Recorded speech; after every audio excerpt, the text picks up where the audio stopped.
Hi everyone, this is Neha and I welcome you all to my channel achievers high. आज के video में हम बात करेंगे कि एमए साइकोलॉजी आप हिंदी में कर सकते हैं या नहीं। बहुत सारी चीज़ें आपको एमए साइकोलॉजी के कोर्स के दौरान करनी होती हैं, जैसे कि assignment submission, different projects, internship, a lot of things. तो हिंदी के साथ आप कहाँ कहाँ डील करेंगे एग्जामिनेशन, प्रैक्टिकल्स और सारी चीज़ों में, क्योंकि एक बहुत कॉमन क्वेरी है जो ऑलमोस्ट हर वीडियो पर आप मुझे नजर आता है as a comment. So I thought of making another video on the same thing, जिसमें मैं एक एक चीज आपको बता दूंगी कि आप एमए साइकोलॉजी में हिंदी में कोर्स कैसे कर सकते हैं, कर भी सकते हैं नहीं, ये कितना पॉसिबल है। All right, so let's begin today's video, जहां हम ये बात करेंगे MA psychology in Hindi.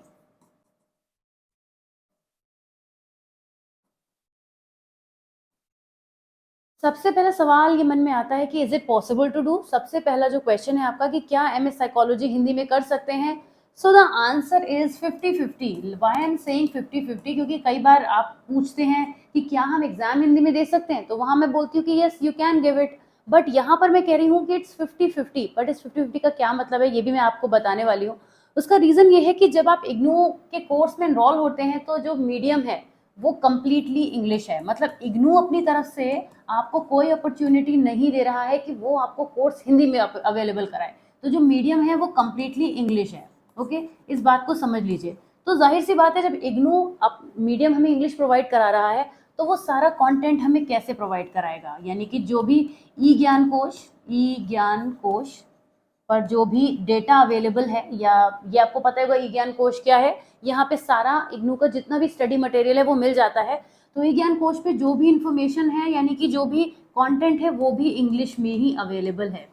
All right, अगर मेजर बात करें कि हमें साइकोलॉजी में हमें कहाँ कहाँ पे चीज़ें करनी होती हैं, तो कुछ चीज़ें निकल कर आती हैं। सबसे पहले हैं असाइनमेंट्स, सेकंड है इंटर्नशिप रिपोर्ट,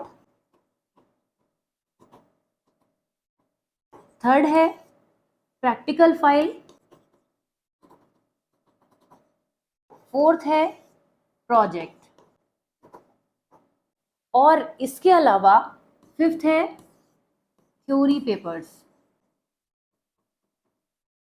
ओके, इतनी चीजें हैं जिन्हें आपको करना है। और इसके अलावा एक चीज सबसे इंपॉर्टेंट है कंटेंट, जिस पे मैं स्टार बना देती हूँ,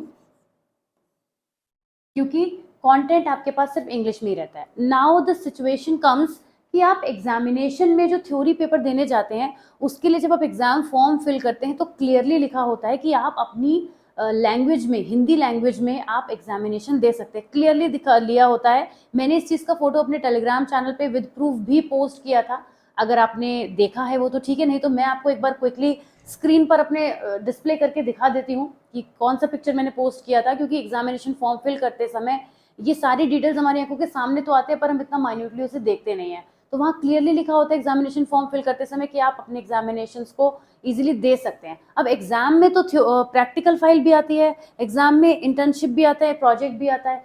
तो ये चीज़ मैं आपको बता दूं कि आप अपनी प्रैक्टिकल फाइल भी हिंदी में लिख सकते हैं। ओके, इसके अलावा आप अपनी इंटर्नशिप रिपोर्ट और प्रोजेक्ट के बारे में अभी हम बात करेंगे कि क्या कर सकते हैं। असाइनमेंट्स भी आप अपनी हिंदी में लिख सकते हैं। इग्नू की तरफ से आपको ये लिबर्टी मिलती है कि आप असाइनमेंट्स और प्रैक्टिकल फाइल और थ्योरी एग्जाम में अपना हिंदी में करके आ सकते हैं। क्वेश्चन यहाँ ये उठेगा इन दो टॉपिक पे आने से पहले कि आप हिंदी में लिखने के लिए कंटेंट कहाँ से लाएंगे। जो बच्चे इंग्लिश में पढ़ रहे हैं वो ही कंटेंट के लिए काफ़ी स्ट्रगल करते हैं, क्योंकि जो इग्नू का सिलेबस है वो उनके लिए काफ़ी हैवी लोडेड हो जाता है। उन्हें लैंग्वेज डिफिकल्ट लगती है, उन्हें ईजी नहीं लगती, उन्हें वही नहीं समझ में आता। पॉइंट ये है कि आप हिंदी का कॉन्टेंट कहाँ से लाएंगे। तो यही सबसे बड़ी प्रॉब्लम है जब आप इग्नू एमए साइकोलॉजी हिंदी में करना चाहते होते हैं, तो इग्नू अपनी तरफ से प्रोवाइड नहीं करा रहा है। तो जाहिर सी बात है आपको सेम टॉपिक्स पर हिंदी में रिसर्च करनी पड़ेगी। यहाँ पे आपका बहुत सारा वर्क बढ़ जाएगा। हो सकता है आप ऐसा कोई ट्यूटर तलाशने लगे जो आपको हिंदी में पढ़ा दें, मिक्स लैंग्वेज में पढ़ा दें। हिंदी में भी मैं आपको बता दूं, नॉट प्रॉपर हिंदी, आप मिक्स लैंग्वेज में लिख सकते हैं, हिंदी इंग्लिश मिक्स करके इंग्लिश में लिख सकते हैं। तो इस यहाँ पर एक प्रॉब्लम अराइज होती है। इसके अलावा अब मैं आती हूँ इंटर्नशिप रिपोर्ट और प्रोजेक्ट पर। जब आप इंटर्नशिप करते हैं तो जिस भी ऑर्गेनाइजेशन से आप कर रहे हैं, जो भी आपको साइकोलॉजिस्ट मिल रहे हैं, ज़रूरी नहीं है कि वो आपको हिंदी में कंफर्टेबल करा पाएँ, या वो आपको उन चीज़ों में हिंदी में टर्मिनोलॉजी बता पाएँ। क्योंकि जो भी क्लिनिकल साइकोलॉजिस्ट होते हैं, जिसके भी अंडर में, जिस साइकोलॉजिस्ट के अंडर में भी आप अपनी इंटर्नशिप करने के लिए गए हैं, वो सारे के सारे इंग्लिश के एनवायरनमेंट में फेमिलियर होते हैं। वो टर्मिनोलॉजी ही यूज़ नहीं करेंगे, आप केस स्टडीज़ करेंगे या फिर वो पैटर्न यूज़ करेंगे। तो आपको डिफिकल्टी आएगी। ऑल्दो आप इंटर्नशिप रिपोर्ट को हिंदी में टाइप भी, देखिए इंटर्नशिप रिपोर्ट तो टाइप होती है प्रॉपर, ठीक है, तो आपको हिंदी में, अगर आप उस इग्नू के फॉर्मेट के हिसाब से चल रहे हैं और हिंदी में टाइप कर भी लेते हैं, now do you realise the things are getting critical. Even it, अगर आपके लिए इंग्लिश डिफिकल्ट थी तो ये प्रोसेस कितना डिफिकल्ट है। That is why I would say कि आप इंग्लिश में पढ़ने की कोशिश कीजिए। मैंने प्रीवियस वीडियोज में भी कई बार ये चीज़ बताई है कि आप सिंपलर इंग्लिश में चले जाइए, एनसीईआरटी पढ़ लीजिए, सिंपलर बुक्स हैं उन्हें पढ़ लीजिए। आप इग्नू के कंटेंट पे डिपेंडेंट मत रहिए। अगर आपने पहले कभी साइकोलॉजी नहीं पढ़ी है तो डेफिनेटली आपको थोड़ी बहुत प्रॉब्लम आएगी। तो उस प्रॉब्लम से एनकाउंटर कैसे कर सकते हैं? Using easier level of English for your topics. इस तरीके से आप कोर्स को कर सकते हैं।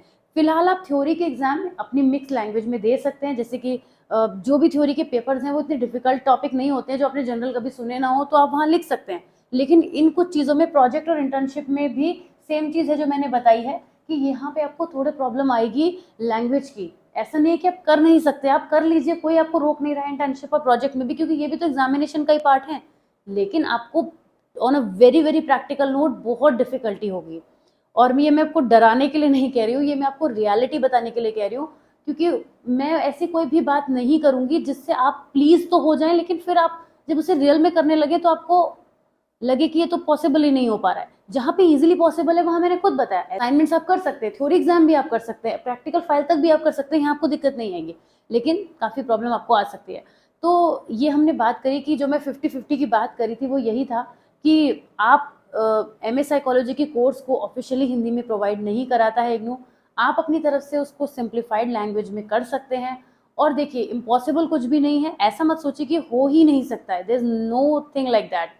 आप कर सकते हैं। There will be a lot of difficulties on the way, but difficulties को चैलेंज करके आप डेफिनेटली अपना पाथ में आगे बढ़ सकते हैं। तो आप कितना ईजी या टफ इसको समझ पा रहे हैं मुझे ज़रूर कमेंट्स में बताइएगा, क्योंकि मैं ये ज़रूर जानना चाहूँगी कि आपका क्या परसेप्शन बन रहा है after watching the video, and that would be really beneficial for me. All right, so I will see you soon in the next video. अगर वीडियो पसंद आया है तो लाइक कर दीजिएगा। हालांकि अगर आप ये देखने आए थे कि आप हिंदी में कोर्स कर सकते हैं तो शायद आपको उतना अच्छा ना लगे सुनने के बाद ये चीज़ें, लेकिन मैंने आपको रियलिटी बताई है जिससे आप अपना डिसीजन सही तरीके से ले सके। तो इस वीडियो के बेसिस पे ना जज करके, आप मेरी गाइडेंस के बेसिस पे अगर आपको लगता है कि मेरी गाइडेंस ठीक है, then please like to the video and subscribe to the channel, and I will see you soon in the next video. Till then, take care. Bye bye.